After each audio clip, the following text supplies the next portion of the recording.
ஐயனார் துணையில் அடுத்து என்ன நடக்க போகுதுன்னு வாங்க பார்க்கலாம். நிலா நினைக்கிறாங்க, நம்ம அப்பாவால் தானே இந்த குடும்பம் இந்த அளவுக்கு கஷ்டப்பட்டிருக்கு, இந்த குடும்பத்துக்கு நம்ம ஏதாவது ஒன்று நல்லது செய்யணும் அப்படின்னு நினைக்கிறாங்க. நினைக்கையிலே சேரனுக்கு எப்படியாவது கல்யாணம் பண்ணி வைக்கணும் அப்படின்னு நினச்சிட்டு ஏற்கனவே மேட்ரிமோனியில் பதிஞ்சு வச்சுருப்பாங்க. அதுக்கு தோதா வரனும் வருது. அந்த வரன் வந்த விஷயத்தை பல்லவன், பாண்டியன், சோழன் எல்லாத்துட்டையும் சொல்கிறாங்க. சொன்னதான் அவங்க ரொம்ப சந்தோஷப்படுறாங்க. எங்கே போட்டோவை காட்டுங்க அப்படின்னு சொல்லிட்டு போட்டோவை பார்க்குறாங்க. போட்டோவில் பொண்ணு அழகாக இருக்குது. உடனே நம்ம அண்ணனுக்கேற்ற பொண்ணு தான், நீங்கள் இதையே பேசி முடிங்க அப்படின்னு எல்லாரும் சந்தோஷத்தில் சொல்கிறாங்க. உடனே நிலாவும் என்ன பண்ணுறாங்க, சரி அப்படின்னா பொண்ணு வீட்டில் யார் பேச தயாராக இருக்கீங்க அப்படின்னு கேட்குறாங்க. எல்லாரும் ஒருத்தருக்கு ஒருத்தர் முகத்தை பார்க்குறாங்க. இல்லை, என்னால் பேச முடியாது, என்னால் பேச முடியாதுங்கிறாங்க. உடனே சோழன் இருந்துக்கிட்டு நான் பேசுகிறேன் அப்படிங்கிறாங்க. யார், நீங்களா?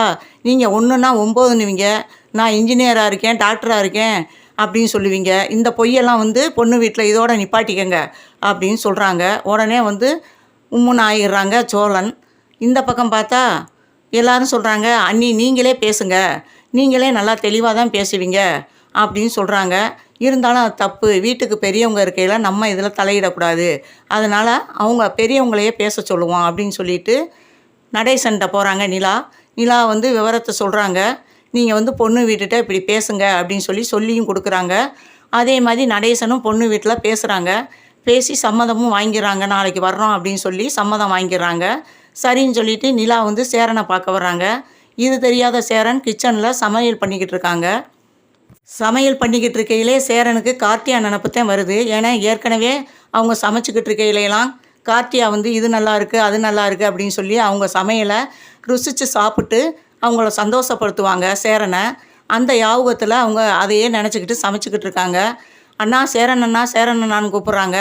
அதுக்கப்புறமே அவங்க சுயநினைவுக்கு வர்றாரு. அதுக்கப்புறம் என்னப்பா அப்படின்னு கேட்குறாங்க.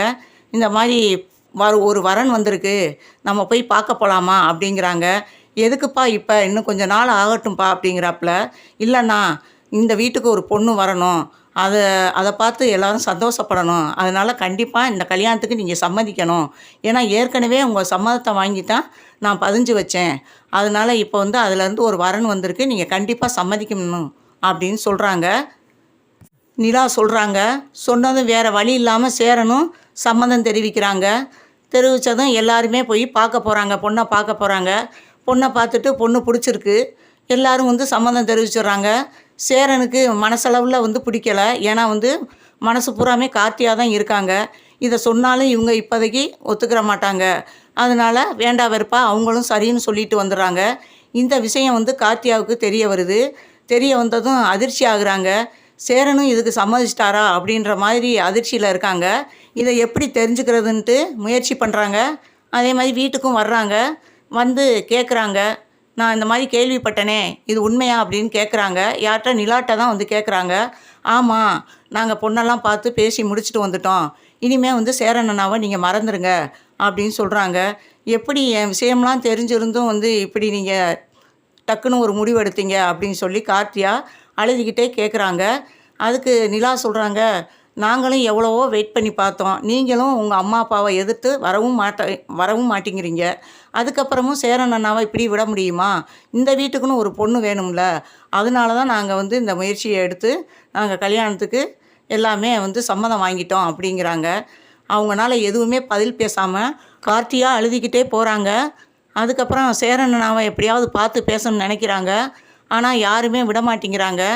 எல்லாருமே வீட்டுக்குள்ளே இருக்காங்க. சேரன் அண்ணாவை பார்க்க முடியலை. எப்படியாவது பார்த்து நம்ம விருப்பத்தை சொல்லிடுவோம், இதுக்கு மேலேயும் இந்த கல்யாணத்தை நடக்க விட்டோம்னா நம்ம சேரன் மாமாவை இழந்துருவோம் அப்படின்னு நினைக்கிறாங்க. இந்த நினப்பு உண்மையிலே அவங்க நிறைவேற்றுறாங்களா என்னன்றதை பொறுத்திருந்து பார்ப்போம்.